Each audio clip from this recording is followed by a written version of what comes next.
Olá, boa noite, irmãos, boa noite, vencedores, paz seja convosco.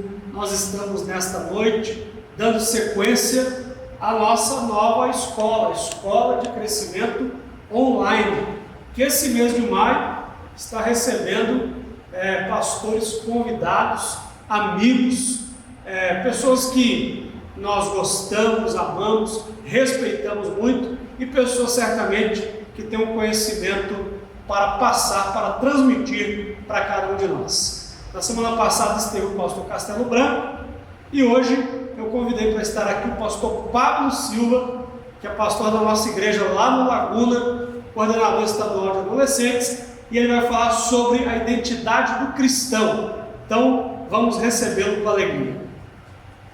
Obrigado, pastor Leandro. Boa noite, paz seja convosco para todos vocês. Pastor Leandro me chamou para falar sobre identidade. Então eu queria começar dizendo para vocês que existem certas verdades que, se a gente não entender, a nossa vida será comprometida. Então existem algumas verdades que eu preciso saber. A primeira delas é como Deus me vê. Você precisa entender como Deus te vê. Se você não entender isso muito bem, toda a sua identidade vai ser comprometida.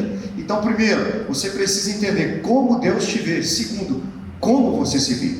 Para que você entenda o que eu quero falar, eu gostaria que você abrisse a sua Bíblia no livro de Gênesis 1. E eu vou pedir para colocar o fundo, Davi.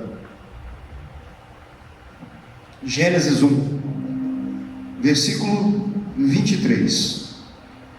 Agora presta atenção, porque eu vou te dar chaves. Então, cada vez que eu soltar uma chave, guarda ela no seu coração, porque a Bíblia, ela é um livro de segredos. O próprio Jesus, uma vez, ele estava conversando com os discípulos, e quando os discípulos chegaram perto de Jesus e eles estavam a sós com ele, eles disseram assim: Jesus, por que o Senhor fala por parábolas? E aí ele disse assim: olha, é para que as pessoas ouvindo não entendam, mas a vocês é dado conhecer os segredos do reino. Então nem tudo aquilo que Deus sonhou, Ele sonhou para a humanidade. Tem coisa que Ele sonhou para os filhos. A palavra de Deus vai dizer isso, que a intimidade do Senhor não é para todos, mas é para aqueles que buscam. Então que na sua busca agora na sua casa, você receba alguns segredos que a Bíblia traz, e que esses segredos possam mudar a sua vida. Gênesis 1, 23, está escrito assim, olha essa chave: e foi à tarde e à manhã do quinto dia. Você pode guardar isso na sua casa aí, quinto dia. E disse Deus: produza a terra seres viventes, segundo as suas espécies, animais domésticos, répteis, animais selvagens, segundo a sua espécie. E assim foi. Deus, pois, fez os animais selvagens segundo as suas espécies, os animais domésticos segundo as suas espécies, todos os répteis da terra segundo a sua espécie. E viu Deus que isso era bom. Preste atenção que nós estamos no quinto dia, e aqui Deus está dizendo: e viu Deus que era bom. E disse Deus: façamos o homem à nossa imagem, conforme a nossa semelhança. Domine ele sobre os peixes do mar, aves do céu, sobre os animais domésticos, sobre toda a terra, sobre todo réptil que se arrasta sobre a terra. Criou, pois, Deus o homem, a sua imagem e semelhança, Deus os criou, homem e mulher. Então Deus os abençoou e disse: frutificai e multiplicai e sujeitai a terra, dominai-a. Até aí. Agora preste atenção em mim, tá? Quando você vem para a igreja, você vem para entender as verdades de Deus.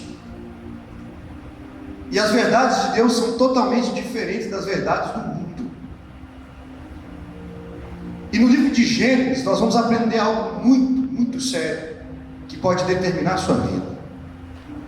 O livro de Provérbios vai dizer assim: assim como o homem se vê, assim ele será. Eu vou repetir isso: assim como o homem se vê, assim ele será. Toda a criação, ela acontece do primeiro ao quinto dia. céu, lua, estrelas, mares, peixes, todas as coisas foram criadas até o quinto dia. E até o quinto dia não existe governo na terra. O único governo é o governo de Deus, que faz todas as coisas e ordena sobre a terra. Quando chega ao sexto dia, o homem vai ser colocado dentro da terra. E a primeira palavra que Deus vai dar para o homem é governo. É isso que a gente precisa entender, porque a nossa identidade nasce marcada por uma palavra: governo. Então quem entende quem é em Deus, ele já sabe que nasceu para governar. A Bíblia diz assim: os céus são os céus do Senhor, mas a terra Deus deu ao homem para que ele governe. Só que existe um problema. O problema é que antes de você ter qualquer inimigo na terra, a Bíblia diz que um dia o diabo quis ter governo no céu. Preste atenção nisso. O diabo quis ter governo no céu, e Deus não aceitou esse desejo. E o que isso vai causar no diabo? O diabo é pegado do céu e é jogado. Ele não recebe governo nenhum. Agora ele vê o homem sendo criado, e não bastasse o homem ser criado à imagem e semelhança de Deus, agora esse homem recebe governo. Preste atenção: aquilo que custou tudo do diabo, que foi a vontade de ser governo, de ter governo, aquilo que gerou a queda do diabo, é dado de graça ao homem. E você precisa entender muito bem isso, porque não bastasse o homem receber isso de graça, Jesus vai olhar e vai dizer assim: e eu vou dizer para vocês uma coisa: vocês terão governo sobre o diabo também. Em meu nome vocês expulsarão demônios. Então peraí, aquilo que custou tudo para ele, Deus nos dá de graça e ainda nos coloca para governar. Você entendeu por que o diabo te odeia tanto? Aquilo que ele mais queria, ele nunca teve, Deus te deu de graça. Não bastasse Deus te dar de graça, Deus ainda coloca você para governar. Então tá bom, o homem recebe governo. Só tem governo quem está no sexto dia. Do quinto dia para trás não existe governo. Como que o diabo faz então para trabalhar e me desfigurar, para que eu não entenda quem eu sou, para que eu não entenda o que Deus tem para a minha vida? Só tem um jeito: o ser humano é um ser pensante, e a maior esfera de atuação do diabo será sempre a sua mente. É por isso que Paulo vai dizer que ao acordar, todos nós deveríamos colocar o capacete da salvação. Se existe uma área que qualquer ser humano deveria ter medo de ser alcançado, é a mente. E eu vou te contar uma experiência de um pastor. Ele disse que um dia ele chegou na igreja, e quando ele olhou para o lado, tinha um auxiliar, e esse auxiliar tinha um ponto preto bem pequenininho no seu cérebro. Aquilo o incomodou, porque aquela imagem ficava vindo no seu coração. E aí ele orou a Deus e disse assim: Deus, por que eu estou vendo aquele ponto preto no cérebro do meu pastor auxiliar? E Deus disse assim: olha, o diabo alcançou a mente daquele homem. O diabo colocou uma fortaleza no cérebro daquele homem. Passaram-se alguns meses, o pastor voltou para fazer o culto. Quando ele olhou aquele mesmo pastor auxiliar, agora não havia apenas um ponto preto na sua mente. Aquele pastor estava todo negro. E aí Deus veio no coração do pastor e disse assim: você lembra que o diabo alcançou a mente dele? E à medida que ele conseguiu colocar essa fortaleza na mente dele, ele comprometeu toda a existência do pastor. Todas as outras áreas da vida do pastor agora receberam fortalezas. Aquele pastor agora já não era mais pastor. Com o tempo ele foi se distanciando da igreja, até que ele passou a apostatar, odiar crentes, rejeitar a igreja. Então a gente precisa entender que no curso da nossa história, a maior metodologia que o diabo vai usar para fazer você nunca entender quem você é em Deus são sopros de falsas doutrinas. Olha que interessante, Paulo vai falar isso. Paulo vai falar assim: cuidado com as falsas doutrinas, com os ventos de falsas doutrinas. E aí eu vou te mostrar uma que é muito simples e a gente quase não liga para ela. Quem aqui nunca ouviu falar da teoria da evolução? Presta atenção, meu irmão, minha irmã, você que está assistindo. Assim como o homem pensa, assim ele será. Provérbios. Você vai para a escola e aí um vento de falsa doutrina vai ser soprado, bem singelo: você é fruto de uma evolução. Os seus ancestrais foram neandertais, macacos. E qual que é o problema de eu acreditar, por exemplo, numa teoria da evolução? A primeira coisa é que todo mundo que acredita na teoria da evolução tem alguém pior do que ele no seu passado. Porque a teoria da evolução leva o homem a uma evolução, ou seja, o meu ancestral é pior do que eu. A teoria da evolução, olha essa chave agora e guarda ela. Ela te regride um dia na criação. Até o quinto dia, que é o dia que Deus cria os animais, não existe governo. Se você se entende como alguém fruto da teoria da evolução, você foi criado no quinto dia e não no sexto dia. Olha a diferença: quem foi criado no quinto dia são os animais. Quem é criado no sexto dia não é um animal, é alguém feito à imagem e semelhança de Deus. Não tem nada a ver com um animal racional. É alguém feito espiritual, imagem e semelhança de Deus, alguém que recebeu o governo. Então todo mundo que entra na visão da teoria da evolução, primeiro, o ancestral é pior do que ele. Quem é criacionista, a primeira coisa, o seu ancestral é muito melhor do que ele é. A sua origem é Deus. Para eu entender quem eu sou hoje, eu preciso entender primeiro de onde eu vim, a minha origem. Então quando eu entendo isso, a primeira coisa, para quem é criacionista, Deus me criou, já veio uma noção exata da minha imagem. Segundo, quem acredita na teoria da evolução, essa pessoa é limitada. Por quê? Porque ela é fruto do acaso. A evolução, o que ela gera são frutos aleatórios. Mas quem acredita em Deus, guarde isso, é uma chave que eu vou liberar para você agora. Todos que foram criados à imagem e semelhança de Deus carregam dois princípios sobre a sua vida. O primeiro dele, propósito. Segundo, sonhos. Então vamos lá. Se eu acredito na evolução, a minha vida está comprometida. Eu sou um fruto aleatório. Eu não nasci com propósito. Se eu sou criacionista, eu acredito que Deus me criou, que antes do meu nascimento já existe um propósito e que Deus espera alguma coisa de mim. Então eu gostaria que você que está aí agora, a primeira coisa que você entendesse com a sua identidade hoje que está sendo formada, repensada. Você quer ver como que Deus planeja cada homem? Eu vou te mostrar aqui dois exemplos de pessoas que foram geradas por Deus. A primeira delas vai ser João. Vamos ver o que Deus sonhou quando ele foi criar João Batista.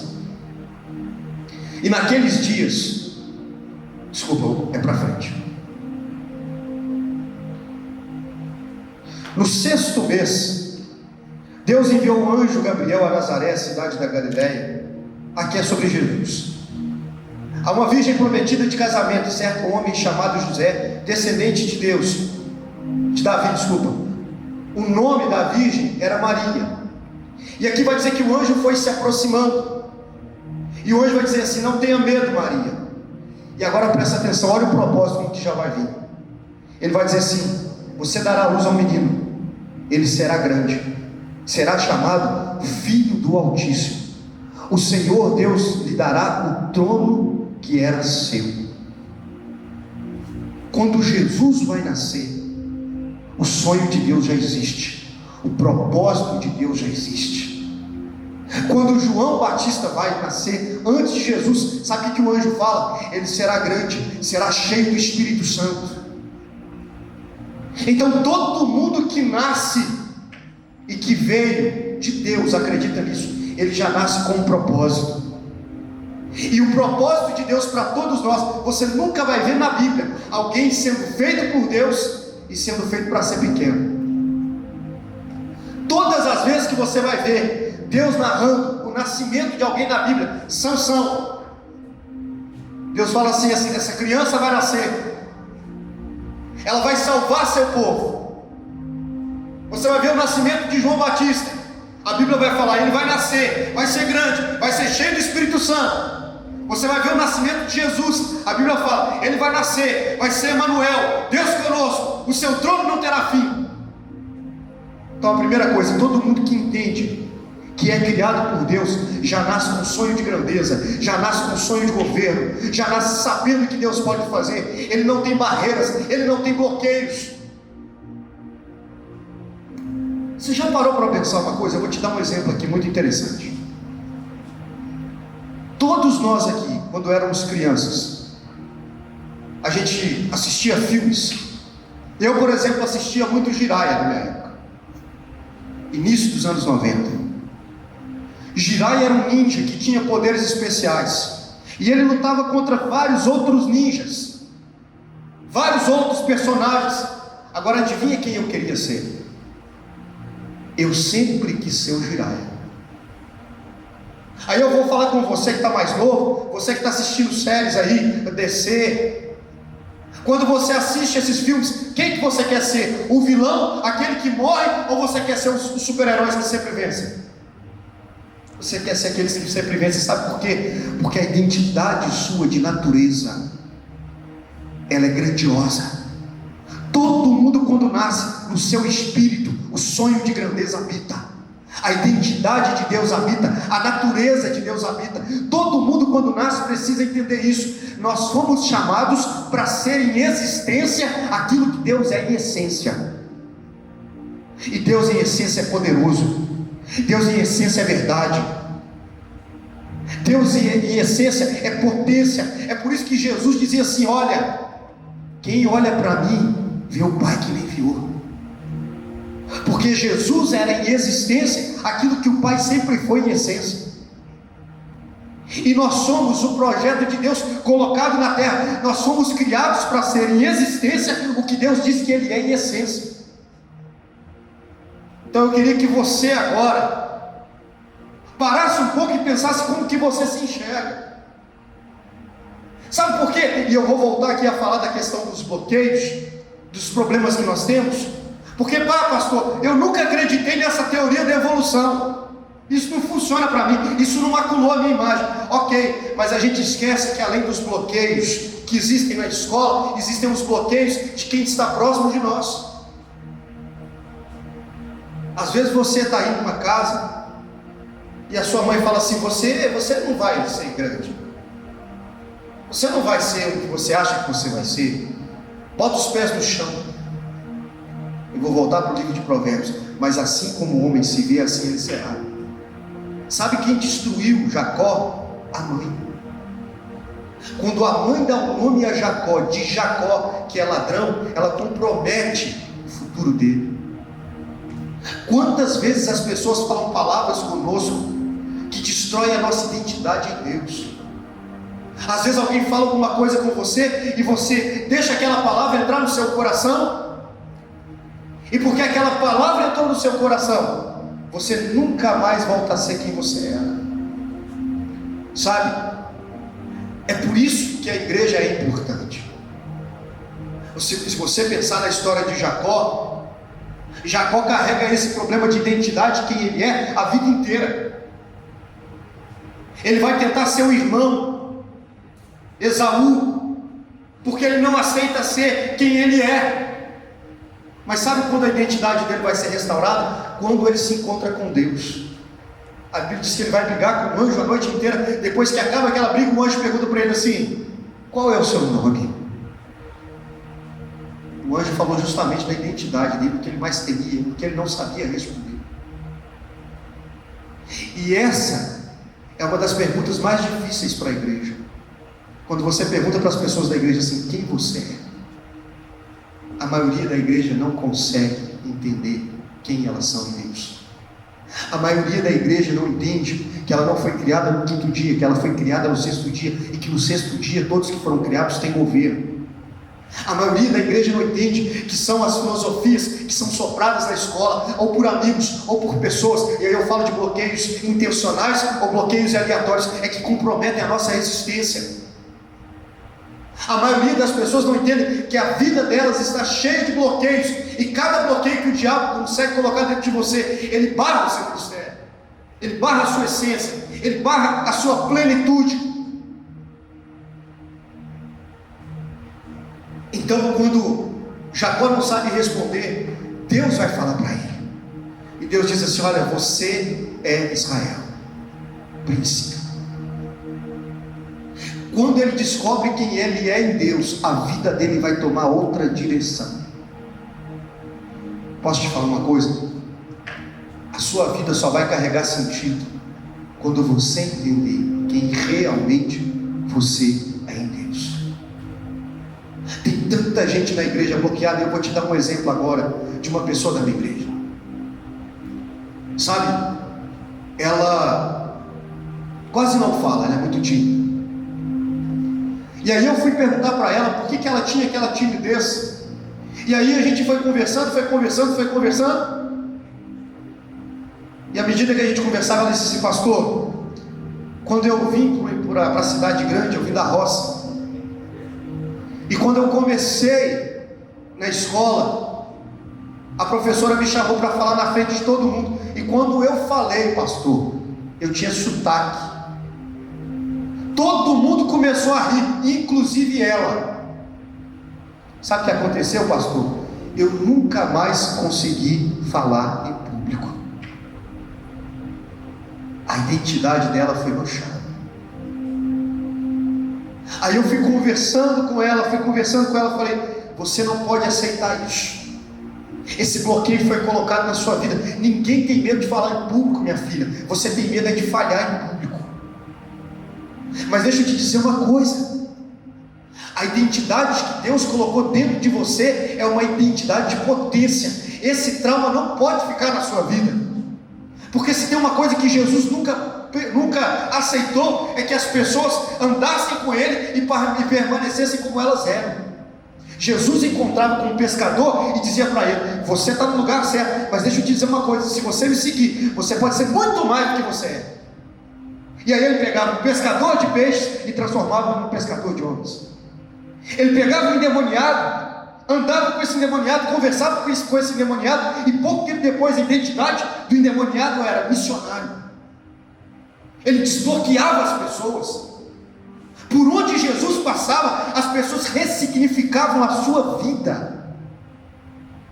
Porque para você entender quem você é em Deus, você vai ter que largar tudo que você entendeu que é fora de Deus.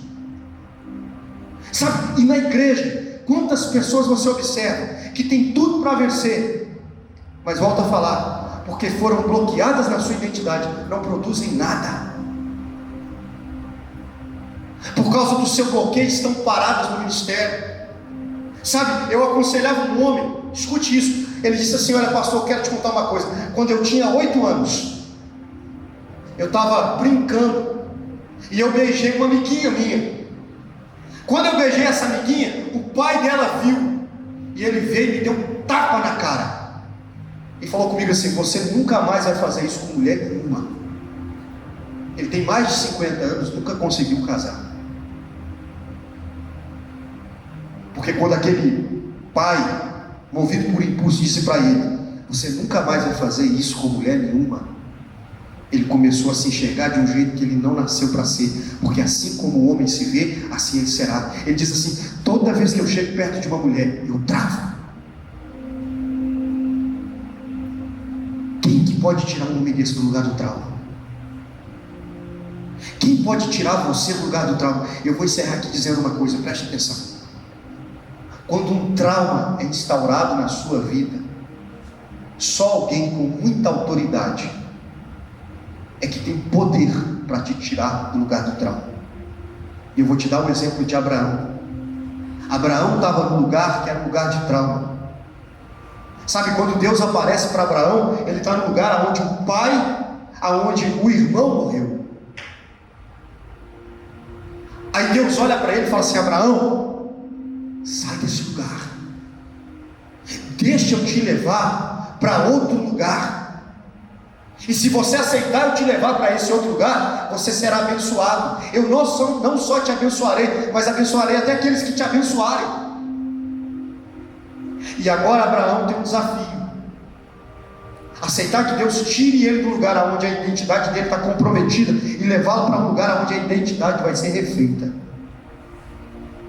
Se você vem para a igreja, a Bíblia diz assim: Ele tem infinitamente mais do que pedimos, pensamos ou imaginamos. Você precisa entender que Deus tem sonhos para você, que Deus tem propósitos para você, que desde o seu nascimento, a primeira coisa que Deus colocou sobre a sua vida foi governo, e que não existe identidade sem governo. E a partir disso, você tem que começar a olhar, e olhar bem com calma, aonde você foi deixando ser bloqueado, aonde a sua identidade foi sendo comprometida.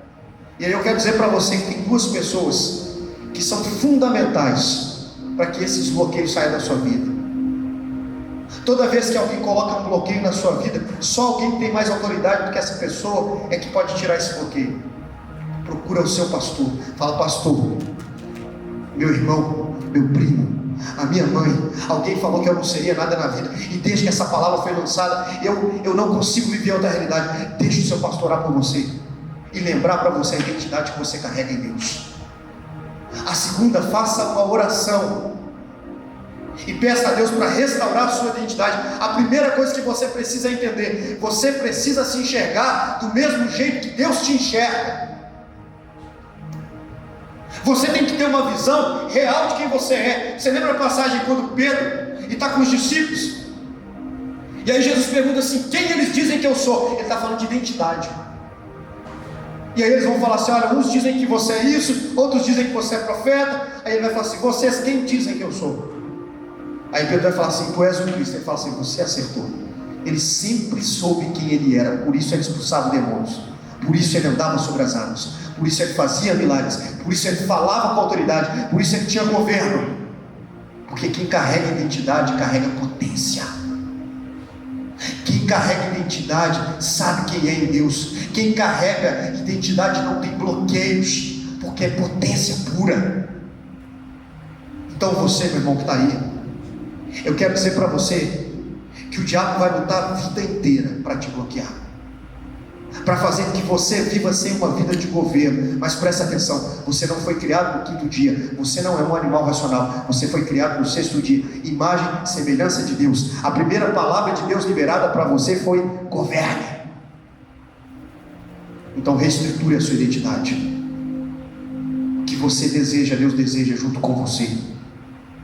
Você não é fruto do acaso. Desde que você nasceu, o seu propósito nasceu com você. E acredite, Deus conta com a sua vida para impactar outras vidas. Eu queria deixar 3 perguntas aqui para você. Eu gostaria que você olhasse no espelho depois e que você pensasse elas. Anota aí a primeira delas: como você se vê em Deus? Como você se vê em Deus? Se eu perguntasse para você hoje: quem é você? A segunda coisa: você acredita em seu propósito? Porque todas as vezes que alguém foi criado na Bíblia, ele não foi criado aleatoriamente, ele foi criado junto com um propósito. Você acredita em seu propósito? Terceiro, a sua vida se parece com a vida que você deseja? E a última pergunta: você não acha que já está na hora de mudar? E viver a imagem que Deus tem para a sua vida, a identidade que Deus tem para a sua vida? Deus abençoe você. Deus guarde a sua casa, a sua família, e que cada dia mais você entenda: você foi feito para ser em existência aquilo que Deus é em essência. Por isso Jesus disse: quem me vê, vê aquele que me enviou. Deus abençoe a sua vida. Então fecha os teus olhos aí na sua casa. Meu Deus e meu Pai, eu oro por todos aqueles, ó Pai, que foram bloqueados por algum trauma.